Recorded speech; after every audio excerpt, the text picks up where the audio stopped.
정치권 소식 짚어보겠습니다. 아침의 맞수 시간입니다. 송영훈 국민의힘 전 대변인, 강성필 민주당 부대변인 나오셨습니다. 안녕하세요. 안녕하세요. 헌법재판소가 어제도 윤석열 대통령 탄핵심판 선고 일정을 발표하지 않으면서 여야의 표정은 엇갈렸습니다. 어떤 얘기 나왔는지 들어보겠습니다. 통상 진행되는 평의 기간보다 벌써 일주일 이상 초과하고 있다는 것은 평의 과정 속에서 서로 간의 입장이 첨예하게 대립되고 있다는 것을 반증하는 거 아닌가 싶습니다. 현 상황이라면 적어도 기각이나 각하가 될 수밖에 없는 구조가 아니겠나 그렇게 판단하고 있습니다. 도대체 이렇게나 시간을 끌어야 할 일인지 납득할 국민이 얼마나 될지 매우 의문입니다. 쟁점이 복잡한 것도 아니고 증거도 충분하며 헌재가 하루빨리 파면 선고를 내리기를 거듭 촉구합니다.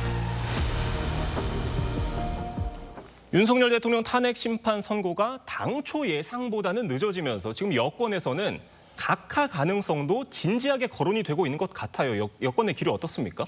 당초에 세간에서 예상하던 것보다는 선고 시점이 조금 늦어지고 있는 것은 맞아 보이죠. 그러면서 과거에는 이제 기각을 말씀하셨던 분도 계신데 최근에 이제 국민의힘 당 내에서는 그 기류를 있는 그대로 전해드리자면은 각하를 말씀하시는 분들이 점점 늘어나고 있습니다. 특히나 헌법재판소 앞에서 개인적인 행동을 하고 계신 일부 국회의원들 들고 있는 손피켓에 보면은 탄핵 각하라고 최근에 그 문구들이 다 바뀌지 않았습니까? 그러면서 이제 각하를 점키는 국회의원들이 현실적으로 존재한다라는 부분을 말씀드리고 아마 그 점은 평의가 장기화되면서 재판관 8명 간의 의견이 일치되지 않는 것이 아닌가라는 관측이 나오고 그 의견이 일치되지 않는 배경에는 아마도 이 소추의 적법 요건에 관한 부분 그러니까 국회에서의 재의결 과정이라든가 또는 내란죄를 탄핵소추 사유에서 법률적 주장을 철회한 부분 이런 것들이 헌법재판관들이 보기에는 절차적인 문제가 있다고 보는 것이 아니냐라는 추론에 기반하고 있는 것으로 보입니다. 다만 현재까지 국민의힘 지도부는 어떤 결과가 나오더라도 탄핵 심판에 승복한다라는 것이 공식 입장이라는 점 분명하게 말씀을 아울러 드립니다. 지금 헌법재판소가 8인 체제잖아요. 지금 각하가 나오려면은 적어도 4명의 재판관이 각하 의견을 내야 각하가 된다 이런 얘기가 있는데 실제 각하 가능성은 어떻습니까? 말씀하신 부분이 굉장히 중요하죠. 우리가 5명의 재판관이 만약에 인용 의견을 내고 3명의 재판관이 각하 의견을 내는 경우를 가정해 봤을 때 그때 헌법재판소가 내게 되는 주문은 각하가 아니고 기각입니다. 왜냐하면 본안 판단에 들어갈지는 과반의 찬성이 필요하기 때문에 8명 중에 5명 이상이 본안에서 인용 또는 기각 의견을 내야 되는데 각하가 3명만 있는 경우에는 이때의 주문은 본안 판단에 들어가지만 인용 정적수에 모자라는 것이기 때문에 기각으로 한다. 이게 현재 판례입니다. 헌법재판소 97 헌마 13 결정이 리딩 케이스고요. 그렇기 때문에 말씀하신 것처럼 각하의 결론이 나오려면은 4명 이상이 필요하지만 40여 헌법재판관 후보자 임명 보류 사건 때 3명의 재판관이 별개 의견을 냈었죠. 그리고 최근에는 또 반대 방향의 입장을 갖고 계신 분이지만 최재해 감사원장 탄핵 심판 사건에서 별개 의견을 내신 재판관이 3분입니다. 그래서 이진숙 방통위원장 사건 이후로는 4대 4로 첨예하게 진영화된 결론은 잘 나오지 않고 있기 때문에 현재로서는 그럴 가능성이 높아 보이지는 않는다라고 말씀드릴 수 있을 것 같습니다. 지금 민주당 내부에서는 만약에 정말 윤석열 대통령 선고가 다음 주로 넘어가게 된다면 이재명 대표 항소심 2심 선고보다도 늦어질 가능성이 있기 때문에 이에 대해서 우려하는 목소리도 적지 않은 것 같습니다. 어떻습니까? 사실 이제 이재명 대표의 항소심 결과와 윤석열 대통령의 탄핵 심판은 뭔가 관계가 있는 듯한 착시 효과가 있을 수는 있지만 사실 축구와 야구처럼 전혀 관계가 없는 겁니다. 그러니까 윤석열 대통령의 탄핵 심판이라는 것은 그야말로 대통령으로서 직무가 정지되고 대통령이라서는 이 지위에 있어서 파면을 하느냐 하는 거지만 이재명 대표에 대한 항소심은 그저 개인의 형사 재판일 뿐인 겁니다. 그렇기 때문에 사실 이재명 대표의 항소심 결과가 유죄가 나올 수도 있고 무죄가 나올 수도 있지만 검찰이나 그리고 국민의힘에서는 유죄가 나오든 무죄가 나오든 상고하라고 할 겁니다. 또 상고가 할 겁니다. 그렇기 때문에 어차피 결과는 대법원 판결까지 나와야지 이재명 대표의 형사재판은 끝이 나는 겁니다.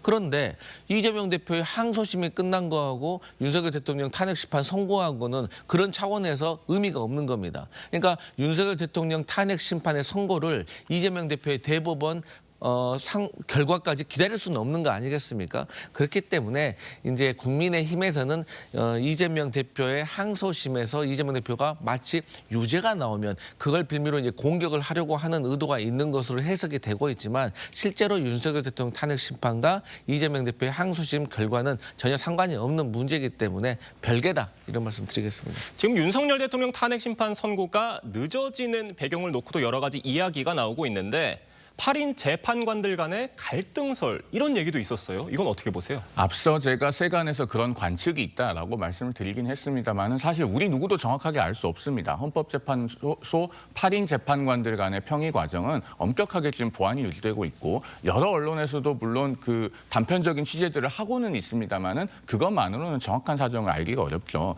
제가 봤을 때는 재판관들 간의 어떤 최종 의견에 대한 갈등설보다는 이 결정문이 갖는 그 역사적인 무게에 대해서는 8명의 재판관의 인식이 공통될 것이고 그렇다면은 헌법재판소가 결정문에 어떤 사실관계를 담았을 때 관련된 사법 절차인 12월 3일 비상계엄 선포에 관한 형사 절차에서 1심, 2심, 3심을 거친 동안에 헌법재판소가 결정문에 담아낸 내용과 일부라도 다른 사실관계가 나올 경우에 헌재 결정의 권위가 손상되거나 훼손될 수 있는 부분 여기에 대해서 헌법재판관들이 굉장히 주의하고 심혈을 기울이고 있는 부분이 있다. 즉 다시 말해서 사실 인정의 범위를 어디까지 할 거냐에 관해서 재판관들 간에 세심한 의견 교환을 하고 있을 가능성이 높다. 저는 개인적으로 이렇게 전망합니다. 지금 말씀해 주신 것처럼 그런데 그 결정문 작성 단계까지는 아직 이르지 못하고 재판관들 사이에 이견이 지금 첨예하게 대립하고 있다. 이런 관측도 있거든요. 이 부분은 어떻게 보세요? 그러니까 각 쟁점별로 지금 사실관계를 어떻게 판단할 것인지에 대한 논의들이 있을 겁니다. 그리고 나서 결정문을 초안을 작성을 하고 회람을 하고 확정하는 과정들을 거치지 않겠습니까? 예. 지금 어느 단계까지 가 있는지 정확하게 알 수는 없지만 그 쟁점별로 판단을 함에 있어서 향후에 법원에서 사실관계가 바뀔 우려가 있는 부분에 대해서는 신중해야 된다는 의견 또는 그렇지 않고 헌법재판소에서 현출된 증거와 증언들만으로도 충분히 판단할 수 있다는 의견 이런 의견들이 아마 양립하고 있는 상황이 있을 수 있지 않을까라는 합리적 추론이 가능한 지점이 있습니다. 강성필 대변인님은 왜 지금 선고가 늦어지고 있다고 보십니까? 사실 이제 두 가지 설이 있죠. 인용 기각 대립설 그리고 전원 일치설. 그런데 어쨌든 둘 중 하나가 됐던지 어쨌든 갈등이 있거나 대립이 있는 건 마찬가지인 것 같습니다.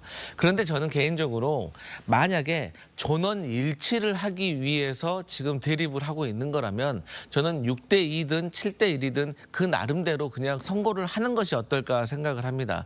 최초에 이렇게 예상보다 선고가 늦어지기 전에는 아무래도 사회적 갈등이 너무 컸기 때문에 이왕이면 8대0 전원 일치된 의견을 내는 것이 선고 이후에 대한민국 사회 갈등을 치유하는 데 도움이 될 것이다라고 생각을 했지만 지금의 상황을 보게 되면 이제는 어떠한 결과가 나오든지 간에 어느 정도의 후유증을 감수해야 되는 상황이 왔기 때문에 만약에 기각과 인용이라는 의견 대립이 있다면 이것은 또 서로가 서로를 설득하거나 어떤 문구를 조정하는 어떤 시간이 필요하겠지만 8대0 전원 일치를 위한 대립이 있다고 하면 이제는 그대로 선고를 하는 것이 국민 혼란을 넘어서 이제 국민들의 건강을 지키는 일이 아닌가 저는 그렇게 생각합니다. 지금 헌법재판소가 한덕수 총리 선고 일정도 아직까지 발표하지 않고 있는데 한 총리 탄핵 심판이 늦어지는 이유는 뭐라고 보세요? 이런 질문이 나오는 상황 자체가 문제죠. 한덕수 국무총리 탄핵 심판은 지난 2월 19일에 변론 종결이 됐습니다. 예. 그러면은 오늘이 3월 20일이니까 벌써 한 달이 넘은 거예요. 우리 국민 누구나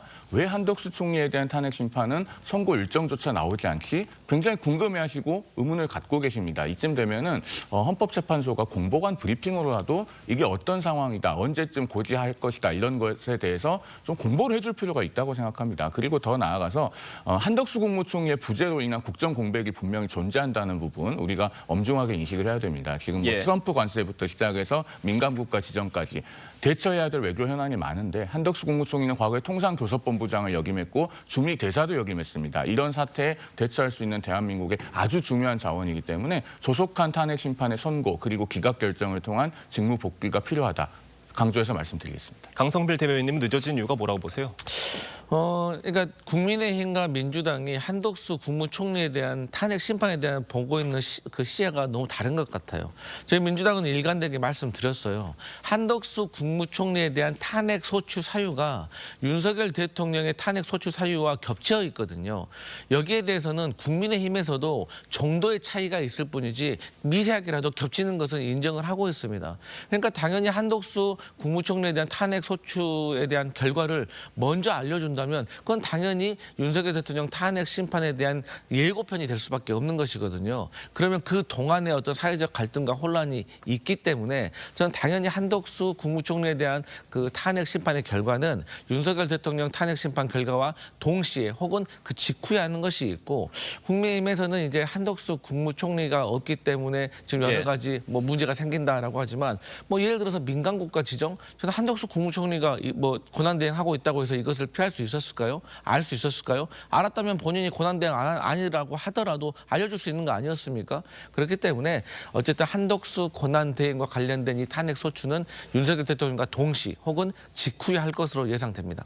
지금 이런 상황에서 민주당 이재명 대표가 마은혁 후보자를 임명하지 않고 있는 최상목 권한대행을 향해서 현행범이라면서 몸조심해라 이런 말을 해서 파장이 만만치가 않습니다. 여당 반응까지 들어보겠습니다. 헌법재판소 판결까지 났는데도 헌법상 의무를 이행하지 않는 행위는 결코 용서받을 수 없습니다. 최상목 대통령 직무대행은 지금 이 순간부터 국민 누구나 직무유기 현행범으로 체포할 수 있기 때문에 몸조심하기 바랍니다. 도대체 거대 야당 대표의 입에서 나올 수 있는 발언인지 IS와 같은 테러리스트가 한 말이 아닌지 잠시 착각했습니다. 이것은 명백히 자신의 지지자들로 하여금 테러를 저지르라고 부추기는 불법 테러 선동입니다. 저희가 이것부터 짚어봐야 될 것 같습니다. 최상목 권한대행을 현행범으로 볼 수가 있는 겁니까?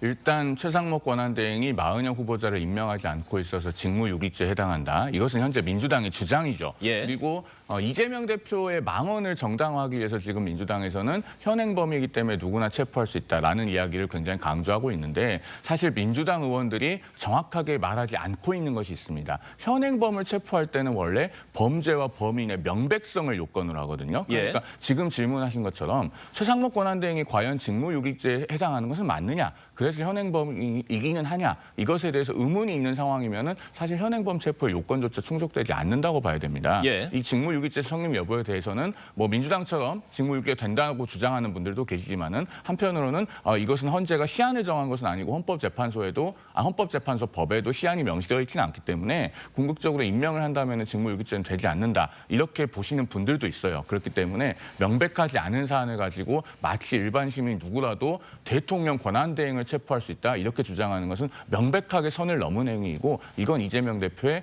빠른 사과가 필요하다. 다시 한번 강조해서 촉구드립니다. 그러니까 최상목 권한대행을 명백하게 현행범으로 볼 수 없다, 보기 어렵다 이런 의견이 있는 상황인데도 이재명 대표가 이렇게 얘기를 했습니다. 이 시점부터 현행범이다. 그러니까 체포될 수 있으니 몸조심해라 이렇게 얘기를 했어요. 근거가 뭡니까?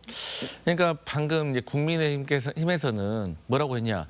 최상목 권한대행이 헌법재판소의 결정, 마은혁 헌법재판관 후보자를 임명하라는 결정은 있었지만 기한을 정해두지 않았다고 하잖아요. 이거 상당히 초등학생 같은 얘기입니다. 그러면 앞으로 대한민국 법률에 모든 결정을 내린 다음에 24시간 이내, 1시간 이내 이런 거 다 명시해야 되는 겁니까?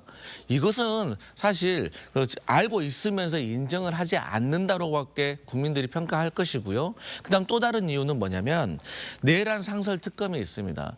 최상목 권한대행이 평소에 주장하던 게 뭡니까? 여야 합의잖아요. 근데 내란 상설 특검이 204표로 국회를 통과했습니다. 국회에서 200표를 넘었다는 것은 여야가 합의했다는 걸 의미하는 거예요. 야당 표 다 모아봤자 192표인데 204표면 국민의힘 현역 의원들도 동의를 했다는 거 아니겠습니까?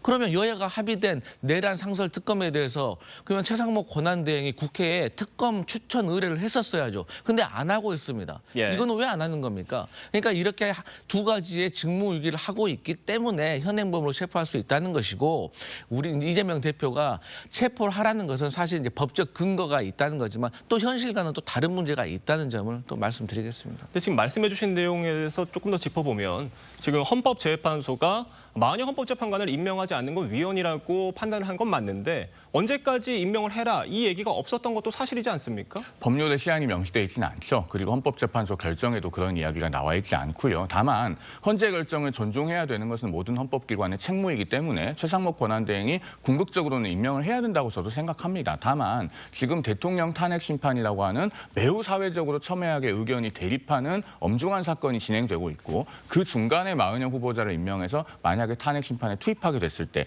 그때 발생할 수 있는 국론 분열의 후유증을 최상목 권한대행은 국가 원수의 지위를 대행하고 있는 대통령 권한대행으로서 상당히 무겁게 인식하고 있다. 그런 고민의 차원에서 임명을 하지 않고 있지만 아마도 대통령 탄핵 심판에 대한 결론이 나오고 나면 마흔여 후보자는 자연스럽게 바로 임명될 것이다. 저는 그렇게 예상합니다. 네, 이재명 대표의 몸조심해라 발언 조금 더 얘기를 이어가 보면요. 어제 이재명 대표가 이 얘기를 하면서 방탄복을 입고 얘기를 했습니다. 최근에 어떤 암살 제보를 받았다면서 방탄복을 입고 있었던 건데 그 방탄복을 입으면서 최상목 권한대행을 향해서 몸조심해라 이렇게 하는 얘기를 꺼낸 게 다소 아이러니하다 이런 해석들이 있더라고요.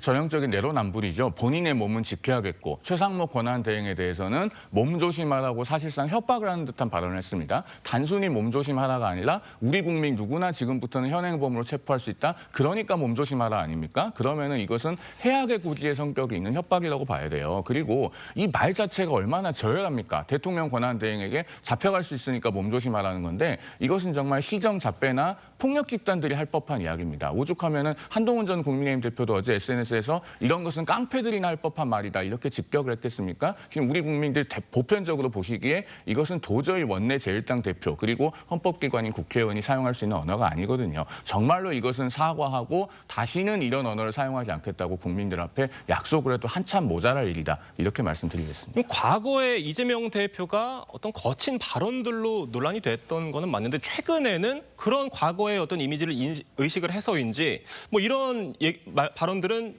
보이지 않았던 것 같습니다만 굳이 어제 현장 최고위원회에서 저런 발언을 꼭 했어야 했느냐 이런 목소리가 민주당 내부에서도 나오고 있는 것 같거든요. 그런데 이제 그만큼 최상목 권한대행에 대한 야당의 지지자들 그리고 많은 국민들의 원성이 크기 때문인 겁니다. 사실 최근에 윤석열 대통령이 체포가 되고 구속이 취소가 되고 즉시항고 포기하고 여러 가지 수사에 대한 절차성, 절차에 대한 명확성에 대해서 논란이 있었잖아요. 사실 앞서 제가 말씀드렸지만 최상목 권한대행이 작년에 상설특검, 내란 상설특검을 제대로 진행을 했다고 하면 이미 상설특검 지금 마무리 단계일 겁니다. 그럼 누가 수사를 하네, 뭐 법원의 영장이 맞네, 이런 구속이 취소됐네, 이런 논란 자체가 없어서 국민적인 스트레스가 아주 많이 경감됐을 것입니다. 하지만 그러한 절차들을 최상목 권한대행이 무시했기 때문에 지금의 국가적인 혼란이 지속됐다는 거에는 저는 책임이 있다고 생각을 하고 또 최근에 말씀드렸지만 구속 취소 그리고 검찰의 이해할 수 없는 즉시 항고 포기까지 함으로 인해서 야당의 지지자들이 민주당을 향해서 원성이 더 커지고 있습니다. 도대체 민주당 뭐 하고 있느냐? 이재명 대표 뭐 하고 있느냐? 지금 뭐 여러 가지 어떤 상황이 탄핵 심판이 진행되고 있기 때문에 너무 안일하게 생각하고 있는 거 아니냐? 그렇기 때문에 국민의힘에서 이제 기각을 넘어 각하까지 주장하는 거 아니냐? 이러한 어떤 원성이 있었기 때문에 이런 목소리를 대변하는 것이 조금 과하게 좀 나온 것이 아닌가 그렇게 생각합니다. 어제 국회 법사위에서도 이 대표의 몸조심 발언을 두고 여당의 공세가 이어졌습니다. 반면 민주당은 최상목 대행이 직무유기를 하고 있다고 공수처에 수사를 촉구를 했는데요. 영상으로 보겠습니다. 좌표를 찍어가지고 이게 테러 조장하는 겁니다. 차관님, 조직폭력배의 그 판례 중에 유명한 판례가 있습니다. 밤길 조심하라 판례 압니까? 네네. 조직폭력배가 상인한테 가가지고 돈을 뜯는데 밤길 조심해라 한마디 해가지고 폭처법 위반으로 처벌됐어요. 대통령 권한대행이 아니고 내란 대행이라고 판단하고 있습니다. 그렇게 평가를 하고 있어요. 공수처장님 아세요? 네, 그런 말씀 들었습니다. 국민의힘은요, 이 대표 발언이 협박이라고 반발을 했습니다. 실제 협박죄가 될 수가 있는 겁니까? 제가 앞서도 말씀드렸듯이 이 정도 되면은 명백하게 해악의 고지라고 봐야 됩니다. 왜냐하면은 단순히 몸조심하라라는 것도 아니고요. 너 잡혀갈 수 있으니까 몸조심하라라는 것 아니겠습니까? 우리 국민 누구나 직무유기의 현행범이기 때문에 체포할 수 있다. 그러면서 몸조심해라라는 얘기를 했습니다. 이 정도 되면은 협박죄로 의율하기에 부족함이 없다고 생각이 되고요. 제가 짧게만 덧붙이면은 만약에 제가 방송에서 이재명 대표를 향해서 이렇게 망언을 하시는 분이니 정말로 몸조심하십시오라고 하면은 민주당에서 저를 바로 협박죄로 고발하지 않겠습니까? 이것은 주어와 목적어를 바꿔놓고 보면은 협박죄가 되는지 안 되는지 아주 쉽게 판단할 수 있는 문제다. 이렇게 말씀드리겠습니다. 강성필 대변인은 어제 법사위상은 어떻게 보셨습니까? 근데 이제 우리 송영훈 대변인께서 몸조심 하라고 하더라도 이재명 대표가 협박죄로 고발하고 그러지 않을 겁니다. 그리고 시정잡배라고 하셨는데 그런 말 듣고도 저희 또 겸허하게 받아들인 면이 있지 않습니까? 그렇기 때문에 그렇게 이해하시면 될 것 같고 어쨌든 법사위에서 이재명 대표와 관련된 이 발언에 대해서는 결국에는 저는 국민들이 평가할 것이다. 그렇게 생각합니다. 다만 어떤 당대표의 말의 무게는 뭐 다른 누군가 얘기하는 거와는 다르다. 이런 지적이 있을 수 있을 것 같은데 이건 어떻게 보세요? 그래서 제가 앞서 말씀드렸듯이 여권에서 그리고 많은 국민들이 봤을 때 이재명 대표의 발언이 좀 과하지 않느냐 이런 지적 충분히 있을 수 있고 거기에 대해서 겸허하게 받아들여야 된다고 생각하지만 제가 또 말씀드렸듯이 지금 많은 국민들과 야당의 지지자 당원들은 민주당에 대한 어떤 원망 지금 할 수 있는 것이 무엇이냐 그래서 요구하는 목소리가 크기 때문에 또 이러한 발언이 나올 수밖에 없었다 이런 말씀 드리겠습니다. 제가 마지막으로 짧게만 덧붙이면 아까 겸허하게 받아들인다고 하셨는데 이재명 대표가 정말 본인의 발언에 대한 그 비판과 지적들을 겸허하게 수용하고 있는지 나아가서 민주당이 겸허하게 수용하고 있는지는 대단히 의문입니다. 지금도 민주당 의원들은 현행범 체포할 수 있다고 정당화하는데 여념이 없지 않습니까? 아마 국민들께서 다 보시고 판단하고 계실 거라고 생각합니다. 네, 알겠습니다. 오늘 두 분 말씀 여기까지 듣겠습니다. 감사합니다.